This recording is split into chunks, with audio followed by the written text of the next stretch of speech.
Qui vous anime aujourd'hui au moment où vous foulez le sol ivoirien après ce jour, voilà. Bon, en fait, je suis quand même heureux parce que c'est ma terre natale, ce qui est normal. Et puis je remercie les autorités des efforts fournis. Et je remercie aussi OIM parce que nous avons traversé des moments et des épreuves difficiles. On a blanchi des nuits, on a broyé du noir. Aujourd'hui, nous sommes en Côte d'Ivoire. On remercie les autorités, on remercie OIM et toutes les organisations qui ont participé à cela. Ça, c'est ce que j'avais à dire à l'endroit des organisations et des autorités. Et à l'endroit du président, on le remercie aussi pour tous ses efforts. Mais comprenez une chose, il y a la réalité et il y a le rêve. Et le rêve est différent de la réalité. Ici, chacun a son histoire. On n'est pas les mêmes, on n'est pas partis de la même manière, mais on a été dupés. Donc, il y a tellement de choses. Je pense bien qu'on ne peut pas tout dire devant les caméras. Mais lorsque peut-être qu'on aura des confrontations avec certaines personnes d'entre vous, chacun sera mieux placé pour expliquer son histoire. Parce que moi, j'ai mon histoire, moi, et certains d'entre nous ont des histoires, eux. Donc, les cas sont différents. Vous avez fait combien de temps? Bon, moi, je suis parti pour, en tout cas, travailler. Je me suis retrouvé dans une zone qui est à la frontière. Et puis bon, tu sais, au niveau de la Libye, il y a beaucoup de choses. Il y a tellement de choses qui se passent. Donc les gens, lorsque tu es un noir, tu es comme un esclave. Ça, il faudrait que chacun se mette ça en tête. Lorsque tu te retrouves en Libye et que tu travailles sur un territoire où lorsqu'un arabe te voit, il doit te kidnapper pour te donner à un groupe de terroristes qu'on appelle Asma Boy, eux, ils te revendent aux gens. Donc parmi nous aussi, il y a des gens qui sont partis pour traverser. Et il y a des gens qui ont promis des vols, il y a des gens qui ont promis des gros bateaux, il y a des gens, il y a plein d'histoires qui se traînent sur la table. Donc je peux dire que les histoires sont différentes, c'est ce que je venais de dire. Donc vraiment, je vous remercie. Donc la Libye, c'était un enfer, hein? Bon, on ne peut pas dire que c'est un enfer parce que l'enfer, on ne connaît pas l'enfer et on n'a jamais vu l'enfer. Mais là-bas, il y a la réalité et c'est comme une jungle. Voilà, chacun lutte son territoire. C'est ce que nos amis doivent savoir. Mais c'est bien aussi parce que nous avons vu, nous sommes là, nous rendons témoignage. Pas parce que nous sommes contents, parce qu'à l'heure actuelle, je peux dire qu'il y a certains parmi nous qui ne savent même pas où dormir. C'est difficile, on n'a pas les mêmes familles. Mais la réalité, nous sommes dedans, nous sommes sur le territoire. On est content parce que nous sommes sur notre terre. Ça, c'est tout à fait normal parce que je préfère venir les poches vides que de rester en Libye. Je ne suis pas parti en Libye, je suis allé travailler. Donc, il y a beaucoup de choses. Et je n'étais pas en Libye, j'étais en Tunisie. Donc, c'est le travail qui m'a envoyé de l'autre côté. Et il y a des gens qui sont allés aussi pour certaines choses, qui ont été dupés, qui se sont retrouvés sur certaines frontières. Et les gens, lorsqu'ils vous croisent dans les rues, ils ne cherchent pas à vous demander ce qui se passe. Ils vous prennent directement, ils vous envoient dans des prisons, on vous torture. Donc, de grâce, je pense bien que le gouvernement a entendu ce que j'ai dit. Vous avez fait combien de temps là-bas, s'il vous plaît? Combien de temps fait en prison ou... 6 mois là-bas. Dans une prison? Dans des prisons, on n'a même pas vu le soleil. Si vous me regardez bien, vous voyez mon teint, vous pouvez le savoir. Voilà, on a fait 6 mois, on ne voit pas le jour. Le matin, il y a beaucoup de choses qui se passent. À peine tu dors la nuit, à peine tu te réveilles le matin, il y a des gens qui ont pris des balles, il y a des gens qui sont morts.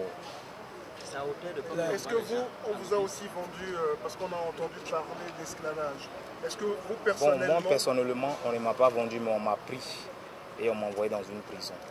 On ne m'a pas vendu, c'est en cours de route, on m'a pris.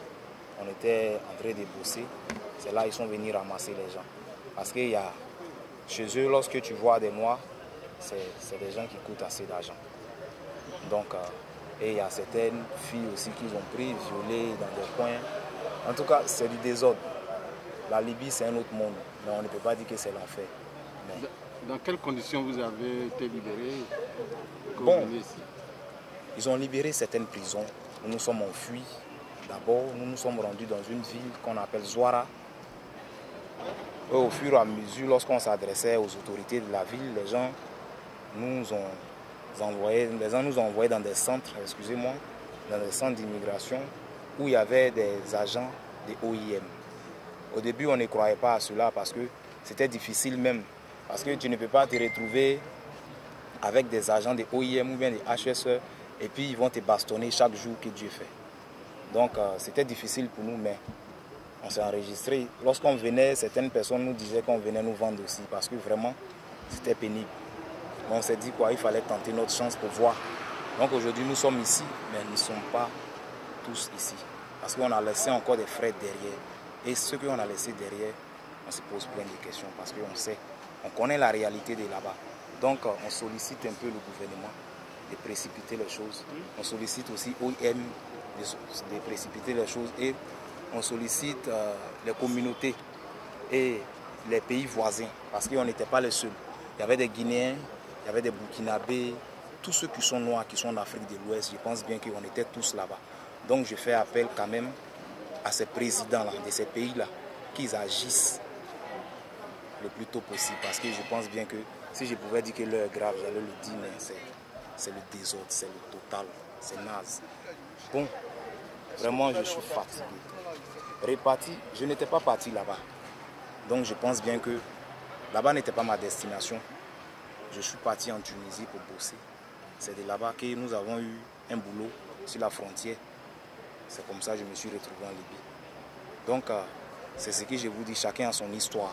Il y a des gens qui ont roulé dans la farine en les faisant croire que les gars devaient partir en Europe. Les gars ne leur disent pas la vérité. C'est lorsque les gens arrivent sur le terrain, les gens se rendent compte que voici ce qui se passe. Donc, c'est ce que j'avais à dire. S'il y a d'autres questions. Vous avez un message à adresser à d'autres Ivoiriens qui seraient tentés de partir? Bon, les messages sont là. À travers mon discours, je pense bien que c'est déjà un message.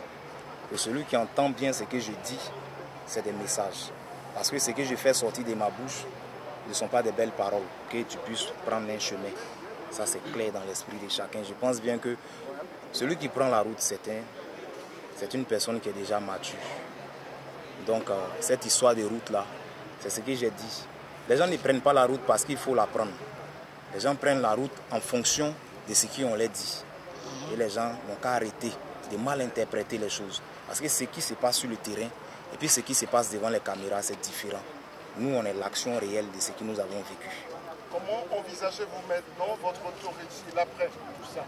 Bon, l'après tout ça, cela va dépendre du gouvernement. Sinon, nous, au niveau de nous, bon, on a fait une assise entre nous.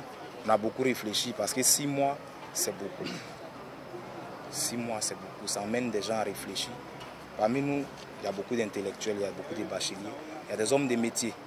C'est l'État nous attendons pour que les gars puissent nous intégrer dans le tissu social.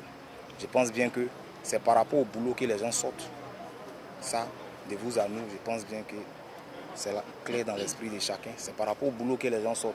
Parce que si tu n'arrives pas à quand même avoir le minimum ici et que tu peux avoir le minimum ailleurs, tu vas toujours sortir. Ça, c'est clair. Donc, que le gouvernement fasse quelque chose pour ne pas que les gens sortent. Ça, c'est la meilleure manière de sensibiliser les gens, je pense bien.